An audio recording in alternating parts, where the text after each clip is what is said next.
আমার নাম শশী। তোমাকে আমার স্ত্রী হিসাবে আমার সাথে পুরো ১০ দিন কাটাতে হবে।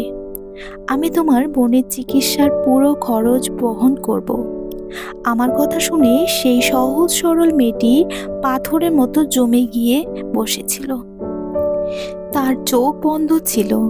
সে কাঁদতে কাঁদতে বলছিল যে আমি একজন বিধবা। তখন আমি হাসতে হাসতে বললাম, এই বিয়েটা শুধুমাত্র লোক দেখানো হবে। এমনি আমার তোমার প্রতি কোনো আগ্রহ নেই। আমার এই শর্তে মেয়েটি বাধ্য হয়ে আমার কথা মেনে নিয়েছিল। আর পরের দিন আমাদের বিয়ে হলো। কিন্তু যখন ২ দিন পর আমি কোনো জরুরি কাজে ঘরে ঢুকলাম, তখন দেখলাম মেয়েটি চোখ বন্ধ করে ২ হাত জড়ো করে প্রার্থনা করছে। প্রথমবার তাকে প্রার্থনা করতে দেখে না জানি কেন আমার তার উপর মায়া হলো। আমার পা আপু আপনা আপনি পিছিয়ে গেল।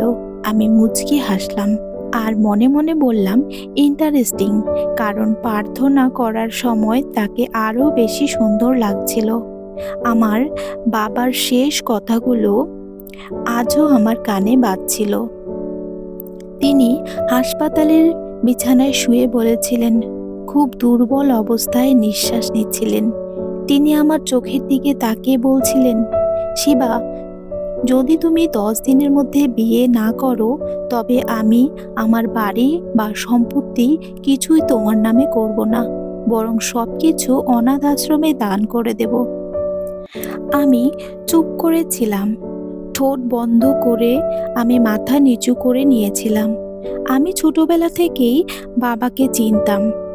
তার বলা প্রতিটি শব্দ যেন পাথরের উপর খোদাই করা লকীরের মতো ছিল। তার প্রতিটি সিদ্ধান্ত একদম পাকা হতো। কিন্তু তার এই সিদ্ধান্ত আমাকে এমন এক শিকারে বেঁধে ফেলেছিল যার চাবি আমার হাতে ছিল না।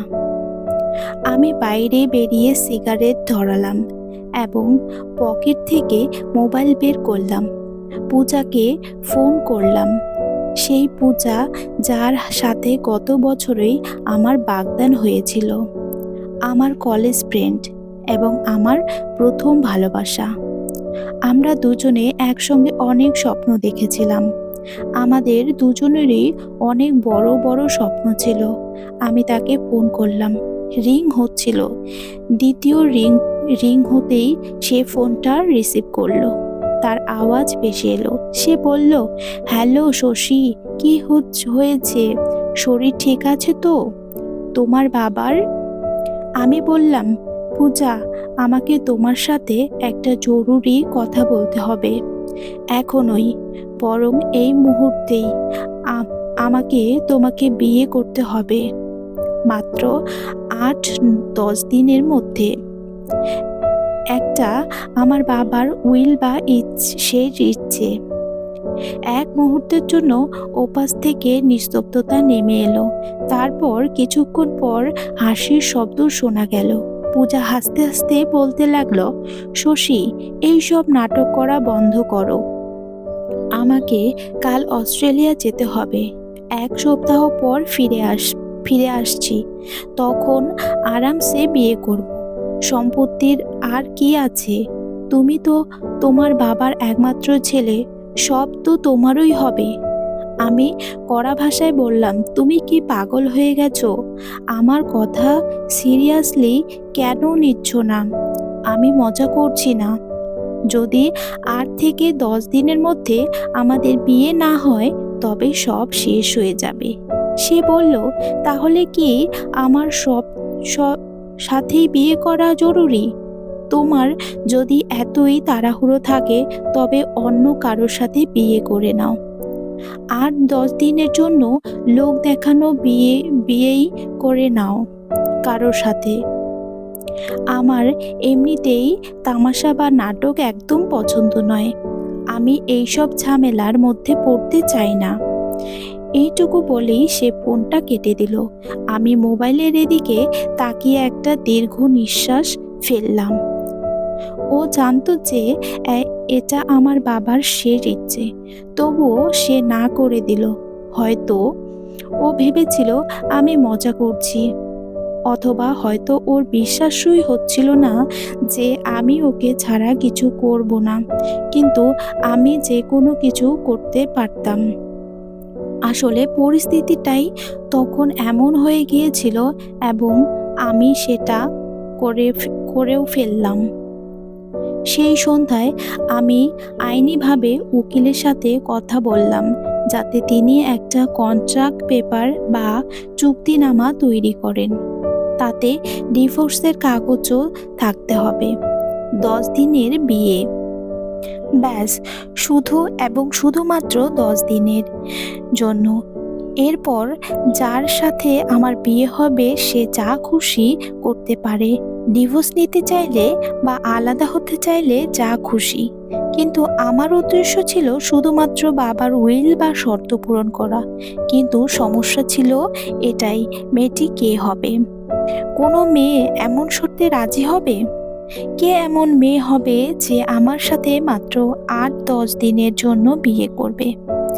আমি এমন এক এজেন্সির সাথে যোগাযোগ করলাম যারা দাবি করত যে তারা কিছু অসহায় মানুষের বিয়ে করায়। পরের দিন সকালে আমি নিজের বিয়ের শেরওয়ানি নিজেই পছন্দ করলাম। কোনো জাঁকজমক ছিল না, শুধুমাত্র একটা নিয়ম ছিল যেখানে আমি বর এবং মাত্র কিছুদিনের জন্য বিয়ে করতে যাচ্ছি। কিন্তু মনের ভিতর কোথাও একটা অদ্ভুত অস্বস্তি ছিল। সেই অস্বস্তি যা না ছিল বোঝা যাচ্ছে,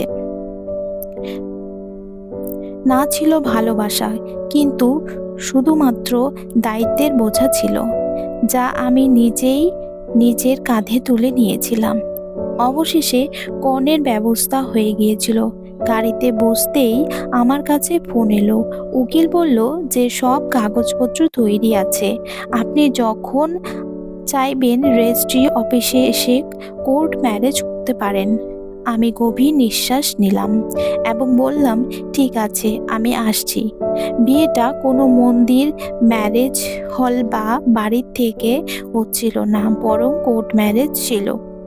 এটা আমারই ইচ্ছে ছিল, একটা পুরনো গেস্ট হাউস যেখানে কম আলো থাকবে, সাক্ষী থাকবে, কিন্তু তা আর হলো না। আমাকে রেজিস্ট্রারের অফিসে গিয়ে কোর্ট ম্যারেজ করতে হলো।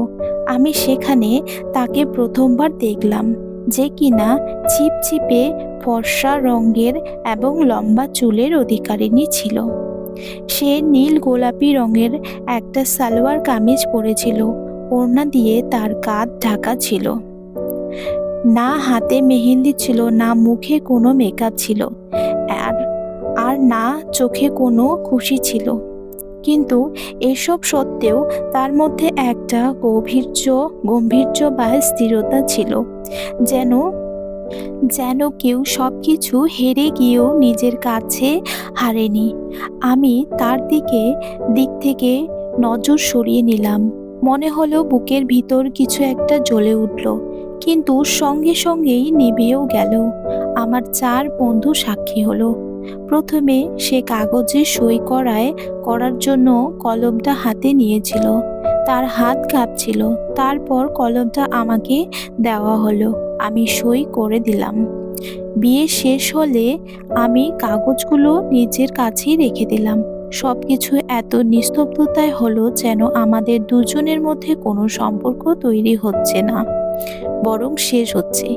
বিয়ের ঠিক পরেই আমি বাইরে এসে মোবাইল বের করলাম এবং হাসপাতালে ফোন করে দিলাম, অঞ্জলির বোনের চিকিৎসা শুরু করতে হবে। আমি কথা দিয়ে কথা না রাখার মানুষ নই। ফোনে ডাক্তারের সাথে কথা বললাম। বাচ্চাটার নাম পুনম। ফাইল রেডি করে রাখুন। আজই আপনাদের হাসপাতালে তাকে ভর্তি করাচ্ছি। ওদিকে অঞ্জলিকে কাজের মেয়েটি আমার বাড়ির গেস্ট রুম পর্যন্ত পৌঁছে দিচ্ছিল। ওকে তো আমি একা রাখতে চেয়েছিলাম, তাই আমি জানবুঝেই ওকে বাড়ির একটা আলাদা অংশ দিয়েছিলাম, কারণ ওই বিয়েটা যেমনটা আমি বলেছিলাম শুধুমাত্র একটা লোক দেখানো বিয়ে ছিল। দুপুরের সময় অঞ্জলি খাবার খাচ্ছিল না। কাজের মেয়েটি এসে জানালো যে মালিক ওই মেয়েটি কিছু খাচ্ছে না, শুধু পূজা পাঠ করছে। আমি বললাম, করতে দাও, তার সাথে জেদ করার কোনো দরকার নেই। ও নিজেই ৮ থেকে ১০ দিনে শিখে যাবে যে এখানকার নিয়মকানুন কি।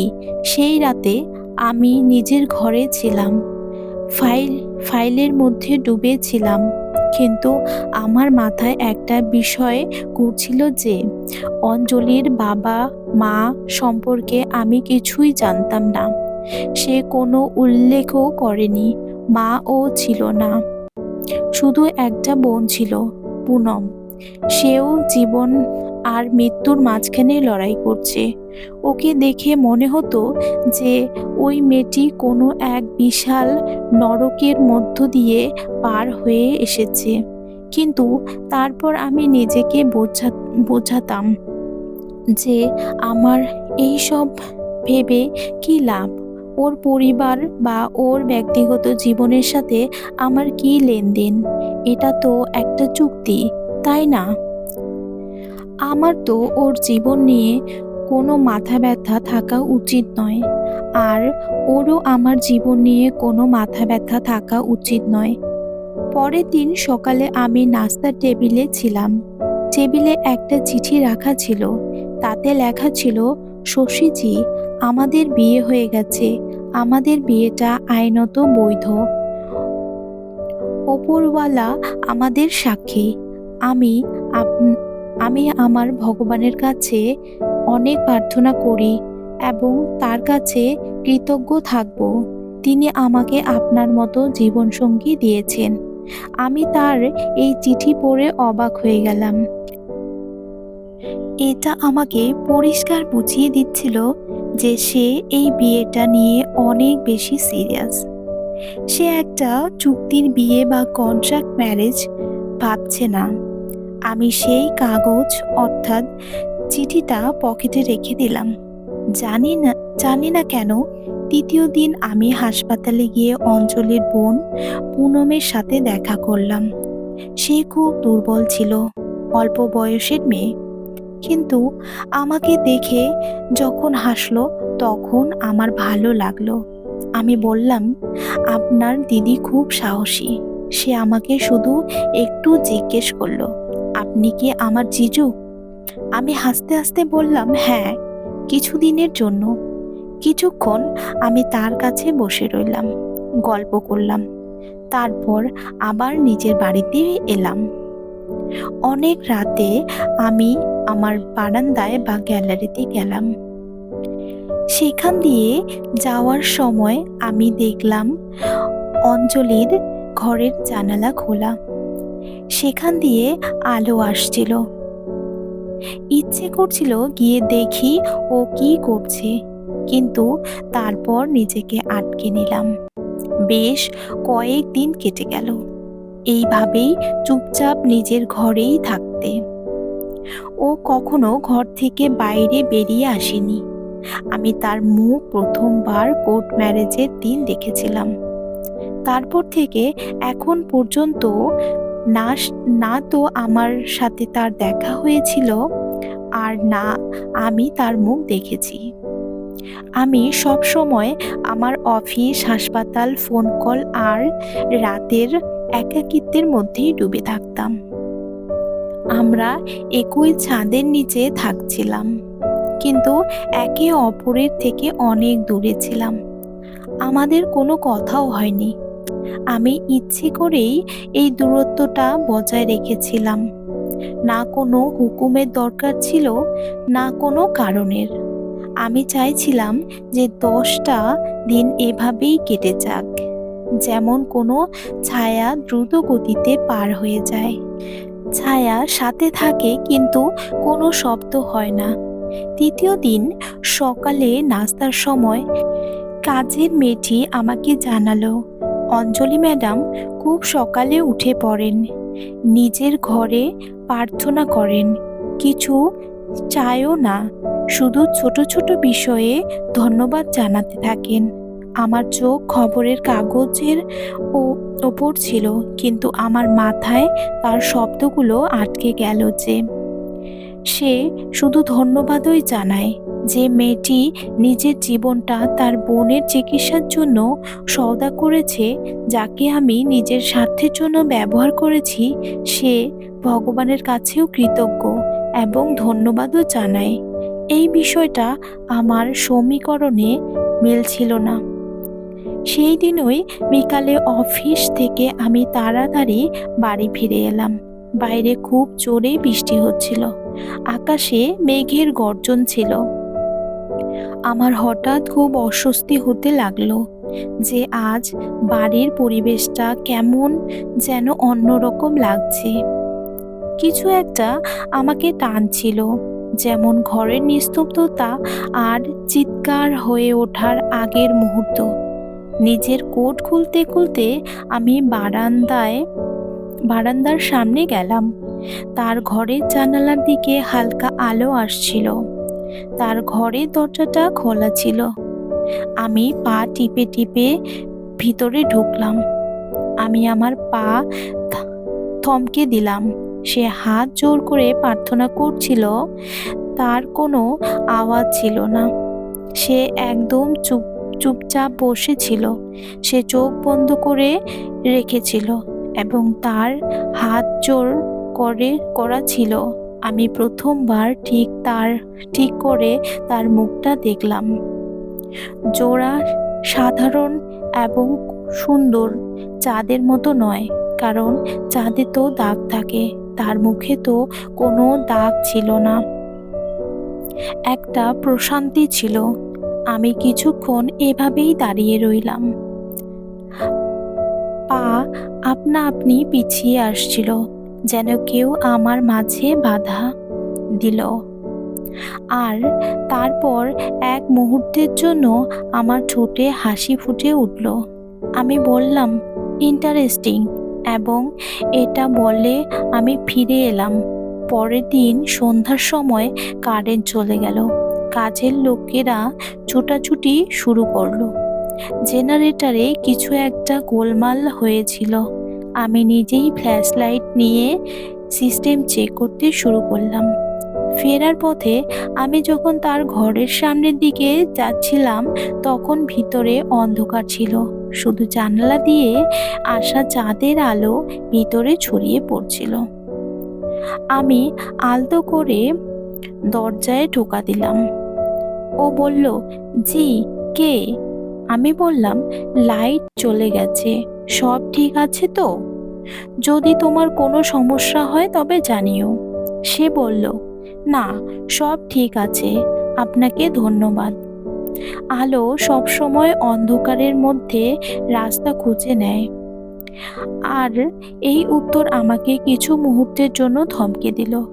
আমি দরজা খুলিনি, শুধু ওখান থেকে ফিরে এলাম আর ভাবতে থাকলাম যে এই মেয়েটি কে, যে দুঃখের মাঝেও খুশি থাকে, শান্তিতে থাকে, কোনো অভিযোগও করে না, অন্ধকারের মধ্যেও আশার কথা বলে এবং নিস্তব্ধতার মধ্যেও এমন সব শব্দ বলে যা ভিতরের পর্যন্ত বাজতে থাকে। সেই রাতে আমি কোনো নেশা করিনি। অনেক রাতে আমি আমার ডায়েরি খুললাম এবং তাতে শুধু একটা লাইন লিখলাম, এই মেয়েটি যে চুপ থাকে, কিন্তু প্রতি মুহূর্তে কিছু না কিছু শোনায়। সে কোথা থেকে এসেছে? আমি জানতাম সেই মুখটা এখন আমার মাথায় গেঁথে গেছে। যা সাধারণ ছিল কিন্তু খুব সুন্দর ছিল, খুব স্পেশাল ছিল। দ্বিতীয় দিন রাতে কাজের মেয়েটি জানালো, অঞ্জলি ম্যাডাম খাবারে শুধু ভাত আর দই চান, বাকি কিছু না। আমি মাথা নাড়লাম আর বললাম, যা ও চায় তা দিয়ে দিও, বিনা প্রশ্নে। পরের দিন আমার ঘরের দরজায় একটা ট্রে রাখা ছিল। তাতে চায়ের কাপ এবং একটা ছোট্ট ডিশে ড্রাই ফ্রুট রাখা ছিল। আর একটা খাম ছিল, যার ভিতরে একটা চিঠি ছিল। তাতে লেখা ছিল, আপনি আমার অনেক খেয়াল রেখেছেন, যেন আমি আপনার কাছে কোনো অতিথি। কিন্তু আমিও আপনার স্ত্রী, আমারও আপনার প্রতি কিছু দায়িত্ব আছে। এখন আমি জানতাম যে সেই দেওয়াল, যা আমি তার আর আমার মাঝখানে তুলেছিলাম, সেটা দুর্বল হতে শুরু করেছে। রাতে বেশ দেরি হয়ে গিয়েছিল। আমি নিজের ঘরে বসে ফাইলের মধ্যে ডুবেছিলাম, কিন্তু মাথায় ওই একই চিন্তা ঘুরছিল, চা এবং সেই লেখা চিঠি আর ওই মুখ, সব যেন মনের দেওয়ালের ওপর জমিয়ে গিয়েছিল। মোবাইলের সময় দেখলাম রাত 2:30 বাজে। কিছু একটা অস্বস্তি হচ্ছিল, যেন ঘরে আর দম বন্ধ হয়ে আসছে। আমি বারান্দায় চলে এলাম। আলো খুব কম ছিল। রান্নাঘরের দিকে গেলাম, যে হয়তো একটু জল খাবো। হঠাৎ একটা কান্নার আওয়াজ শুনতে পেলাম, খুব মৃদু, কিন্তু ভিতরে গুমড়ে ওঠা কান্না। আমি চমকে উঠলাম। আওয়াজটা ওই ঘর থেকেই আসছিল। আমি ধীরে ধীরে পায়ে ঘরটা কাছে গেলাম। দরজা বন্ধ ছিল না, হালকা খোলা ছিল। ভিতরে উঁকি দিয়ে দেখলাম যে সে মাটিতে বসে নিজের 2 হাঁটু বুকে জড়িয়ে কাঁদছে। তার মাথা নিচু করা ছিল, মুখটা ওড়নার আড়ালে ঢাকা ছিল। আমি কিছুক্ষণ দরজায় দাঁড়িয়ে রইলাম, ইতস্তত করে ভিতরে ঢুকলাম। কিছু না বলে রান্নাঘর থেকে আনা জলের গ্লাসটা টেবিলের উপর রেখে দিলাম। সে চমকে উঠল এবং চোখ তুলে আমার দিকে তাকালো, কিন্তু কিছু বলল না। আমি আস্তে করে বললাম, জল খেয়ে নাও।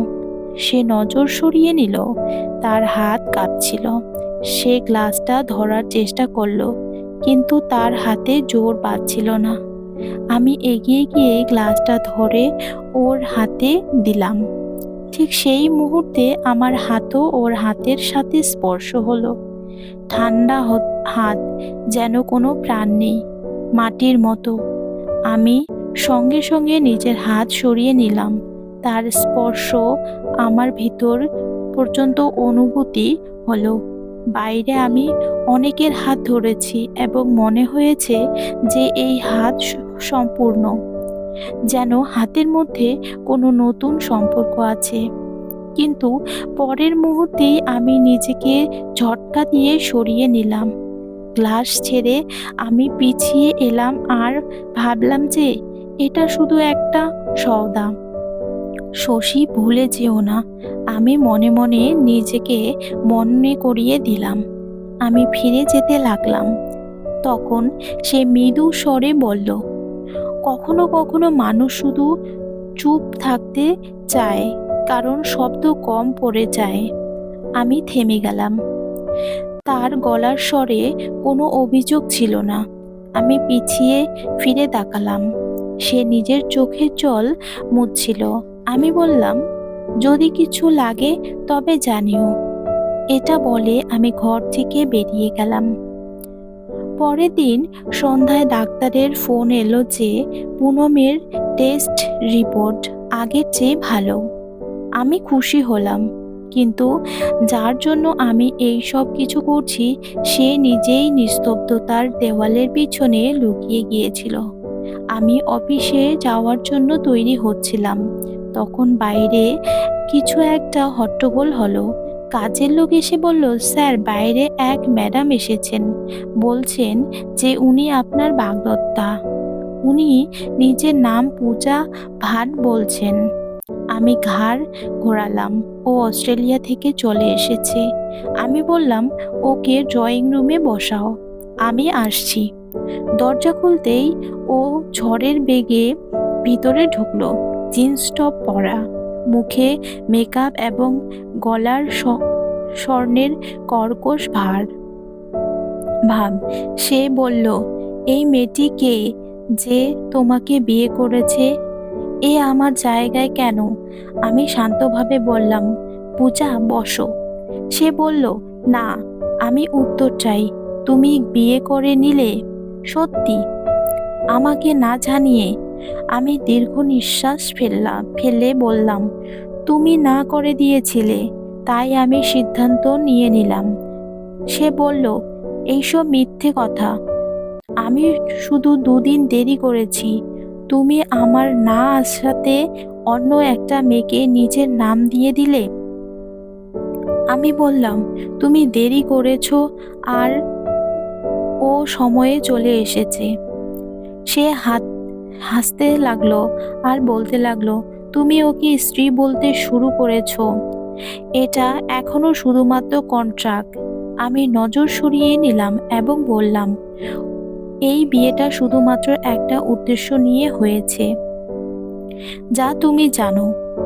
এখন তুমি এসে গেছো, তাই আমাদের মাঝখানের তর্কের কোনো মানে হয় না। সে বলল, আচ্ছা, তোমার কথার ওর জন্য এখন দরদ চলে এসেছে। আমি চুপ করে রইলাম। পূজার পা শুধু দ্রুত চলছিল। সে বাড়ির ভিতরের দিকে এগোতে লাগলো। সে বলল, আমি ওকে দেখতে চাই, যে তোমার সাথে বিয়ে করেছে। আমি তার হাত ধরে ফেললাম এবং বললাম, এটা ইজ্জতের ব্যাপার পূজা। ও আমার বাড়িতে আছে, আমার স্ত্রী। সে বলল, তাহলে কতদিনের জন্য? এই কথাটা আমার বুকে খঞ্জরের মতো বিঁধল।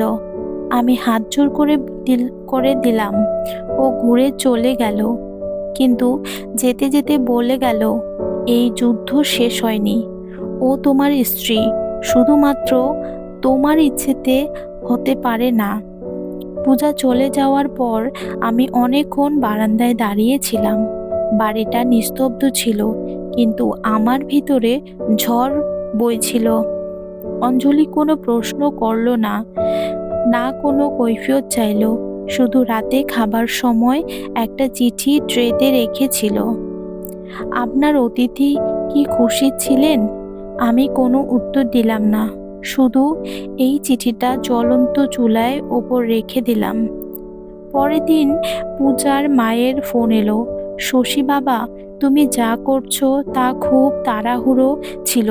পূজা তোমাকে ভালোবাসে এবং এসব ভুল বুঝাবুঝি। আমি বললাম, আন্টি, আপনি আমার মায়ের মতো, কিন্তু সিদ্ধান্তটা আমার জীবনের ছিল।